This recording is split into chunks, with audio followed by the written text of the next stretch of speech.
پہلے عمران خان کو نااہل کیا اور اب گرفتاری کے وارنٹ جاری کر دیے۔ الیکشن کمیشن توہین کے کیس میں عمران خان کے خلاف اتنا سخت کیوں ہوا؟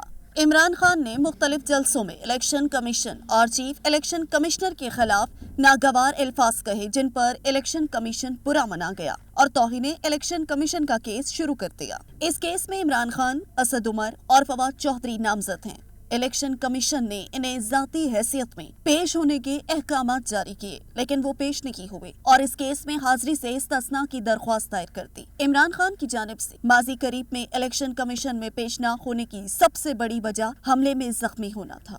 آج پی ٹی آئی کی اس درخواست پر محفوظ فیصلہ سناتے ہوئے الیکشن کمیشن نے عمران خان اور دیگر رہنماؤں کے قابل ضمانت وارنٹ گرفتاری جاری کر دیے اور حاضری سے استثناء کی درخواست مسترد کر دی۔ توہین کے کیس میں عمران خان کو الیکشن کمیشن کی اور کتنی سختی جھیلنی پڑے گی، یہ 17 جنوری کی اگلی سماعت میں معلوم ہوگا۔